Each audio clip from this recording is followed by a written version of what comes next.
So hello traders, welcome back. आज ये हमारे $25,000 चैलेंज का एपिसोड 3 होने वाला है। इसमें हम डिस्कस करेंगे कि लास्ट हमने ट्रेड्स क्या क्या ली थी, उसको एनालिसिस करेंगे, क्या क्या हमारा सेटअप बना था और हमारे अकाउंट की इक्विटी कितनी चल रही है और हमने क्या क्या रूल्स फॉलो करे और क्या क्या रूल्स ब्रेक करे।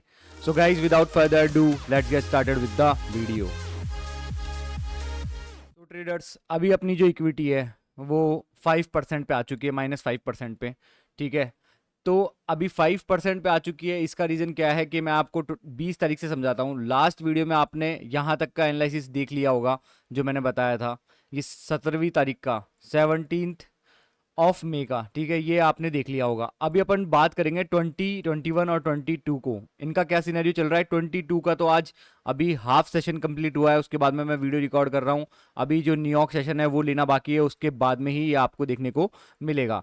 तो अब 20 तारीख की अपन बात करते हैं। तो 20 तारीख की अगर अपन बात करते हैं तो यहाँ पे आपको शो हो रहा है कि दो ट्रेड्स ली थी, और दो ट्रेड्स, ट्रेडर्स, वो दोनों की दोनों ट्रेड्स थी मेरी गोल्ड के अंदर। ये आप देख सकते हो, ये दोनों वो ट्रेड्स थी XAU USD के अंदर। ठीक है, अब आपको मैं इसमें बताता हूँ कि अपना क्या सेटअप देखने को मिला था और ये ट्रेड मैंने क्यों ली थी। ठीक है, और अपन ने लिमिट पे बंद कर दिया था। ठीक है, अपना जो टारगेट था उस हिसाब से अपन ने बंद कर दिया था। ठीक है, तो अभी अपन चलते हैं गोल्ड के चार्ट के ऊपर। तो गोल्ड के चार्ट के ऊपर ट्रेडर्स आपको देखने को मिल रहा होगा ये सेटअप। तो देखो, अगर आप यहाँ पे देखते तो आपको समझ में आएगा कि यहाँ पे ये एक अनमिटिगेटेड डिमांड थी जिसको मैंने पहले मार्क कर रखा था। ठीक है, एरिया के हिसाब से।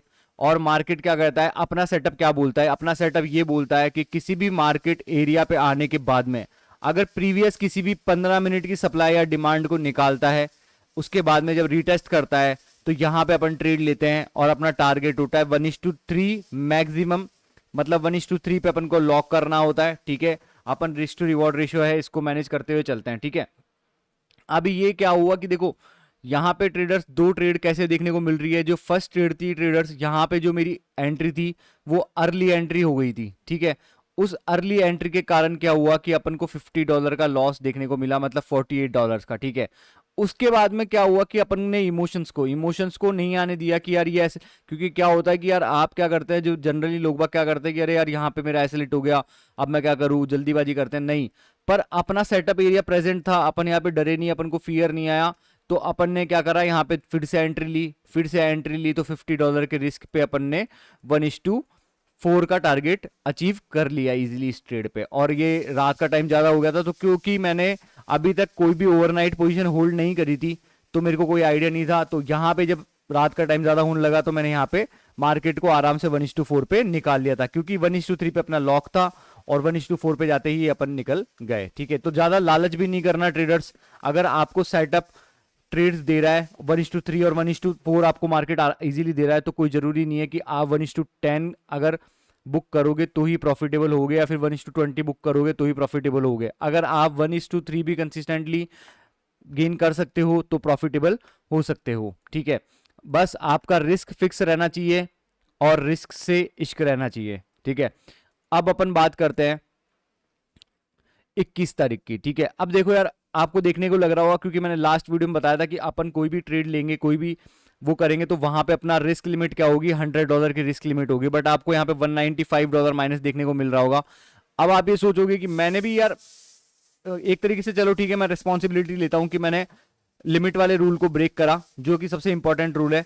बट इसमें कहीं ना कहीं एक तरीके से मेरा, मैं एक एनालाइज भी कर रहा था मार्केट को और टेस्ट भी कर रहा था कि यार ओवरनाइट पोजीशन अगर अपन होल्ड करते हैं, क्योंकि मेरा सेटअप बहुत अच्छा बना था और वहां पे ओवरनाइट पोजीशन मैंने होल्ड करी, तो ओवरनाइट पोजीशन होल्ड करने के चक्कर में अपन को मार्केट से ये लॉस देखने को मिला। ठीक है, अब देखो, यहाँ पे अपन ने 4 ट्रेड्स ली, तो ये जो 4 ट्रेड्स है उनमें पहली ट्रेड आती है जीबीपी जेपीवाई। ये देखो, ये चारों ट्रेड ये वाली है, जीबीपी जेपीवाई, DJI-30 US30 वाली ट्रेड, यूरो यूएसडी और यूरो यूएसडी। ठीक है, ये 4 ट्रेड्स है अपनी। ठीक है, अब ओवर रिस्क मैंने क्यों करा, इसका भी मैं रीजन आपको दिखा देता हूं।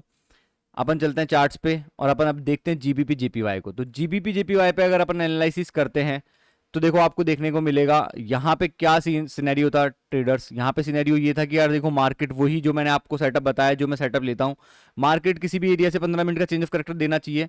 बट यार यहाँ पे क्या था कि देखो मार्केट का ऑर्डर फ्लो बुलिश था, और अपन हमेशा ट्रेड लेते हैं बुलिश ऑर्डर फ्लो के साथ में, मतलब बुलिश हो या फिर बेरिश हो, बट ऑर्डर फ्लो अपने साथ में होना चाहिए, पैसा उसी डायरेक्शन में बहना चाहिए, तभी अपन उसके साथ ट्रेड लेंगे। तो देखो मैंने यहाँ पे मिस्टेक क्या करी, वो मिस्टेक क्या होता है कि जो जिनका ट्रेडिंग गेम बी गेम पे होता ना, उनको हाथों हाथ अपनी मिस्टेक समझ में भी आ जाती है, ठीक है। तो यहाँ पे अपन को जैसे सेम मिस्टेक समझ में आई, ठीक है। अब ये ए गेम, बी गेम, सी गेम क्या होता है, ये भी कभी डिस्कस करेंगे ट्रेडिंग के अंदर, ठीक है। अब आपका ट्रेडिंग लेवल, आपका गेम कौन से लेवल पे चल रहा है, वो भी देखेंगे, और उसके बारे में आपको डिस्कस करके मैं बताऊंगा, ठीक है। अब ये देखो यहाँ पे क्या हुआ ट्रेडर्स, यहाँ पे मैंने क्या करा, अगर मैं आपको इसको 1 मिनट के चार्ट पे लेके चलूं, तो यहाँ पे 15 मिनट की डिमांड थी। अब मैंने मिस्टेकनली क्या कर लिया ट्रेडर्स, मैंने क्या हुआ कि देखो लोअर लो, क्योंकि देखो लोअर लो, लोअर हाई, लोअर लो, तो मैंने ये इंपॉर्टेंट सप्लाई मान ली कि मार्केट अब इसको निकालेगा। देखो ये लिक्विडिटी हो गई, लिक्विडिटी लेने के बाद में इसको निकाला और अपन ने ट्रेड ले ली, अपन ने ट्रेड ली, यहाँ पे ट्रेड अपनी बनी, ठीक है। थोड़ा बहुत प्रॉफिट दिखाता है मार्केट अपन को, और वैसे ही अपन को निकाल देता है। अब मैं इसमें रिस्पॉन्सिबिलिटी लेता हूं, क्योंकि क्या होता है यार कभी कभार आप ये छोटी मोटी मिस्टेक्स होती रहेंगी, क्योंकि क्या होता है कि एक बच्चा जो होता है ना, वो जो छोटी मोटी गलतियां करता है आप उसको डांट नहीं सकते, वो गिरते पड़ते चलना सीखता है, ठीक है, जो ए गेम में होता है, तो उस चीज को आप डांट नहीं सकते, ठीक है। बट यहाँ पे क्या हुआ कि मैंने थोड़ी बहुत जल्दीबाजी कर दी, 15 मिनट का किसी भी सप्लाई को ब्रेक होने का वेट करना चाहिए था। अगर आप अपने नॉर्मल तरीके से देखोगे तो इंट्यूशन मेरे को हुआ था कि मेन जो सप्लाई थी ना ट्रेडर्स, मेन सप्लाई ये थी, किसी भी मोमेंट ऑफ टाइम पे अगर ये सप्लाई ब्रेक होती तब अपन आराम से बाइंग साइड की तरफ बैठ सकते थे। बट मैंने इसकी जगह इसको यहाँ पे मार्क कर लिया, और ये एक तरीके से लिक्विडिटी ग्रैब था, और इस लिक्विडिटी ग्रैब में अपन फंस गए। तो देखो बात ये भी होती है कि स्पॉट करो लिक्विडिटी को, अगर आप लिक्विडिटी नहीं बनना चाहते तो। अगर आप स्पॉट नहीं करोगे लिक्विडिटी को तो आपको लिक्विडिटी बना दिया जाएगा और मार्केट से बाहर निकाल दिया जाएगा। तो अब ये मेरी लिमिट हिट कर दी इसने, ठीक है। अब क्या हुआ, लिमिट हिट कर दी तो अब मेरे को बंद करना चाहिए था, बट यार वहां पे क्या हुआ कि मेरे पास ट्रेड का अलर्ट आता है उसी टाइम पे जब अपन यहां से निकलते हैं, ठीक है। और इस ट्रेड का मैं काफी वेट कर रहा था, तो ये यूरो यूएसडी की ट्रेड थी। अगर आपको मैं 15 मिनट पे दिखाऊं तो ये यूरो यूएसडी की ये वाली ट्रेड थी ट्रेडर्स, ठीक है।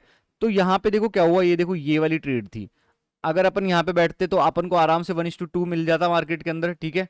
इसको निकालने का अपना टारगेट हो जाता। बट यहाँ पे क्या हुआ कि यार देखो पोजीशन ओवरनाइट होल्ड करने की वजह से क्या हुआ कि स्प्रेड इतना बड़ा हुआ, स्प्रेड इतना बड़ा होने के चक्कर में क्या हुआ कि मार्केट ने अपन को निकाल दिया, वरना मार्केट अपन को निकालता नहीं। अपना एसएल यहाँ पे था, ठीक है, अपना एसएल इस वाले इस विक के नीचे था।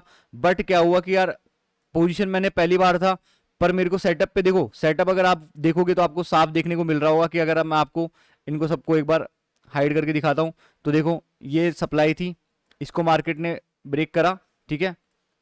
यहाँ पे चेंज ऑफ करेक्टर दे देता है ये, बट अपन क्या यहाँ पे समझ गए थे क्योंकि बहुत ही ह्यूज पुश था, ठीक है।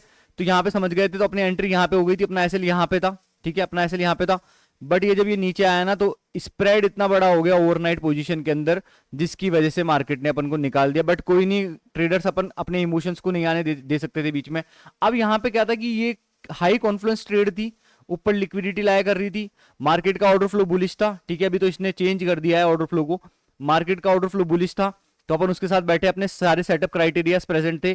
तो सेटअप क्राइटेरियाज प्रेजेंट होने पे अपन को ट्रेड लेनी ही पड़ेगी ट्रेडर्स। अब आपको ये चीज भी दिमाग में रखनी होगी कि अगर आपने थोड़ा बहुत ओवर रिस्क कर दिया, चलो ठीक है कि आपका जो रोज सेटअप आप देखते हो वो बना है, ओवर रिस्क कर दिया, ठीक है, चलो मान लिया ओवर रिस्क कर दिया। बट क्या होता है कि किसी भी स्ट्रेटेजी के अंदर कितना ही अच्छा है जो, वहां पे आपको इक्वल अमाउंट में विंस और लॉसेस दोनों देखने को मिलते हैं। तो ये चीज आपको हमेशा दिमाग में रखनी होगी। इस चीज को अगर आप दिमाग में रख लोगे तो विंस एंड लॉसेस से आप इमोशनली ट्रिगर नहीं होगे, विंस में ज्यादा खुश नहीं होगे और लॉसेस में ज्यादा दुखी नहीं होगे। तो ये चीज दिमाग में थी मेरे। अब मेरे को बुरा तो लगा उस टाइम पे, बट मैंने अपने इमोशंस को रिजॉल्व कर लिया। क्यों कर लिया? क्योंकि मेरे को पता था कि अपनी स्ट्रेटेजी कितनी भी अच्छी हो, मार्केट कैन डू, मार्केट का पहला रूल है एनीथिंग कैन हैपन। तो वही हुआ, और ऊपर से जो भी स्ट्रेटेजी आप यूज करते हो वहां पे विंस एंड लॉसेस आपको देखने को मिलती है, ठीक है। तो ये हो गया, क्योंकि कई दिन आपको इतना अच्छा आप परसीव करोगे मार्केट की इन्फॉर्मेशन को, जो आपको बहुत सारी चीजें समझ में आएगी और मार्केट आपके हिसाब से चलेगा, ठीक है। कई दिन क्या होगा कि आपके हिसाब से नहीं चलेगा, आपको चीजें समझ में नहीं आएगी, तो उस दिन अपन को लिमिट में रुकना होगा। तो वही चीज, तो अब ये मेरी रिस्पॉन्सिबिलिटी थी कि मेरे को लेनी नहीं चाहिए थी, क्योंकि देखो ये भी चीज सिनेरियो होता है ट्रेडर्स की, अगर आपने $100 की रिस्क लिमिट ले रखी ना और आप $100 की रिस्क लिमिट पे बंद कर देते हो, तो your mind will be at peace, मतलब आपको एक पीस महसूस होगा कि हाँ चलो ठीक है यार $100 ये कोई टेंशन नहीं, अगले नहीं करेगा। पर ये जब ये लिमिट एक्सीड होके, क्योंकि मैंने आपको प्रीवियस वाले वीडियो में बताया था, जब ये लिमिट एक्सीड होकर $250 से $300 चली जाती है ना, क्योंकि क्या होता है, अगर मान लो ये एक तरीके से लैंड माइंस की तरह ले लो, अगर मान लो कि आपकी लिमिट थी $100, $100 लिमिट होने के कारण आपने क्या करा कि उस लिमिट को आपने हिट करवा दिया, आप क्या करे $300 का लॉस कर दिया। अब $300 का लॉस करने के बाद में एक तो आपने बंद नहीं करा, $300 का लॉस करने के बाद में आपने दोबारा रिकवर कर लिया और आप ब्रेक इवन पे या फिर हल्का मुल्का प्रॉफिट पे बंद कर दिए। तो ये क्या हो गया ट्रेडर्स, यहाँ पे पैटर्न फॉर्मेशन हो गई। ये पैटर्न बहुत बेकार पैटर्न होता है, क्योंकि क्या होता है कि अपन को पता भी नहीं होता, आपके सबकॉन्शियस माइंड में ये पैटर्न फॉर्म होने की वजह से क्या होता है कि अगली बार जब भी आपको लॉस होगा, या फिर आप जैसे मान लो कि आपके लिमिट में लॉस हो गया $100 का, तो आप क्या करोगे कि आप यही सोचोगे पिछली बार वाली चीज से एसोसिएट कर लोगे। एसोसिएट कर लोगे तो उससे क्या होगा कि आप सोचोगे चल ठीक है यार एक ट्रेड लेते हैं, अब ये भी रिकवर हो जाएगा, प्रॉफिट भी हो जाएगा, ठीक है। तो क्या होगा कि अगर मान लो ये दोबारा $300 के लॉस पे चला गया और ये रिकवर नहीं हुआ और आप गलत गलत चीजों में ट्रिगर हो गए, तो ये 300 का लॉस $3000 का भी हो सकता है ट्रेडर्स। तो ये चीज अपन को दिमाग में रखनी है, इसलिए लिमिट और ये रूल्स फॉलो करना, ये चीजें काम में आती है। और ये नॉलेज आपको कोई नहीं देगा ट्रेडर्स, ये अनकॉन्शियस लेवल वाली ट्रेडर नॉलेज आपको कोई नहीं देगा, सब आपको स्ट्रेटेजी सिखाने में लगे हुए हैं। But at the same time ये गेम 70 to 80% साइकोलॉजी का भी है, ठीक है, और वो मैं अभी बिल्ड करते हुए चल रहा हूँ, ठीक है। मैं ऐसा नहीं बोलता, क्योंकि ट्रेडर की लाइफ एक ऐसी होती है जिसमें वो रेगुलर कंटिन्यूअसली सीखते हुए चलता है। किसी टाइम उसका गेम ए गेम होता है, किसी फेजेज में उसका गेम बी गेम होता है, किसी टाइम पे उसका गेम सी गेम पे होता है, ठीक है। तो ये, और अगर अपन चलो ठीक है ये बात कर ली, और फिर उसके बाद में ये यूरो यूएसडी वाली ट्रेड थी, और ये देखा अगर ये वाली ट्रेड अपन देखे जाए US30 वाली, इस ट्रेड के अंदर यार सिंपल सा सिनेरियो ये था कि मार्केट के अगेंस्ट बैठ गया था मैं, ठीक है। ऐसा नहीं है कि मैंने प्रॉफिट लेने के लिए इसको कट कर दिया, मेरे को समझ में आ गया। अगर ट्रेडर्स, अगर आपको किसी ट्रेड पे समझ में भी आ रहा ना, जैसे मैं आपको इसका एग्जांपल ही दिखा देता हूँ कि ये US30 वाली ट्रेड थी, ठीक है, ये देखो ये, अगर आप इसको लॉन्ग आवर टाइम फ्रेम पे देखोगे, 4 आवर टाइम फ्रेम पे, तो आपको समझ में आ रहा होगा इसका पैटर्न कि इसका ऑर्डर फ्लो है ना वो शिफ्ट हो चुका, चेंज हो चुका, higher high higher low higher high. अब ये स्ट्रॉन्ग लो था, मार्केट ने इसको निकाल दिया, तो क्या हो गया कि मार्केट पुल बैक फेज में है, पुल बैक फेज से नीचे जाने की कोशिश करेगा।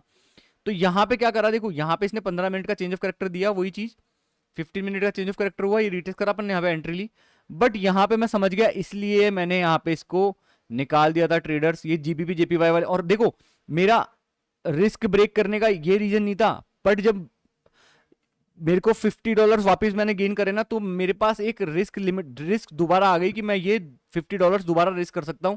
हालांकि मैंने गलती क्या करी कि मैं ओवर एक्साइटमेंट में आके उसको अपनी जो ट्रेड थी यूरो यूएसडी वाली, उसको एकदम सेटअप एरिया ट्रेड समझ के, हाई प्रोबेबिलिटी एरिया ट्रेड समझ के मैंने ज्यादा रिस्क कर दिया, जो मेरे को नहीं करना चाहिए था, ठीक है। हाँ करो, बट उसके लिए आपको क्या होता है कि आपकी इक्विटी एकदम नॉर्मल होनी चाहिए, या फिर आपके पास बफर होना चाहिए। आपके पास $300 $400 अगर आपकी इक्विटी से ज्यादा है, आप प्रॉफिट में हो, तब आप चीजें ये कर सकते हो, ठीक है। अगर नहीं हो, अगर आप ड्रॉ डाउन में हो, तो 1:2 1:3 लेके आप निकलो और इक्विटी को पहले नॉर्मल लाने की कोशिश करो, ठीक है। तो इसलिए ये जो $50 वाली ट्रेड थी ट्रेडर्स, इसमें यहां पे मैं निकल गया, ठीक है।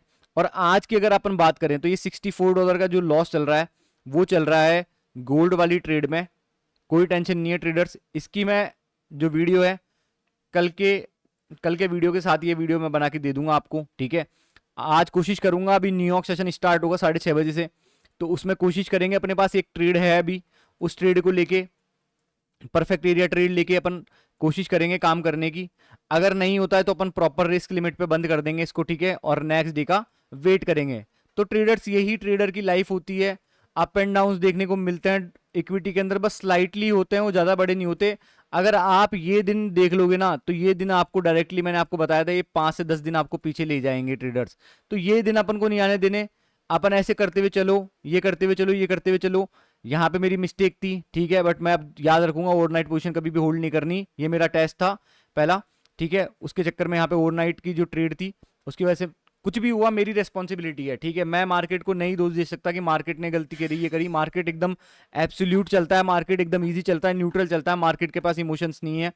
मैंने इमोशंस, मैं मैरिड हो गया उस सेटअप से, इसलिए मैंने थोड़ा सा रिस्क ज्यादा कर दिया और ये अपन को एसएल बड़ा देखने को मिला, लिमिट हिट देखने को मिली, ठीक है, ज्यादा लिमिट हिट देखने को मिली।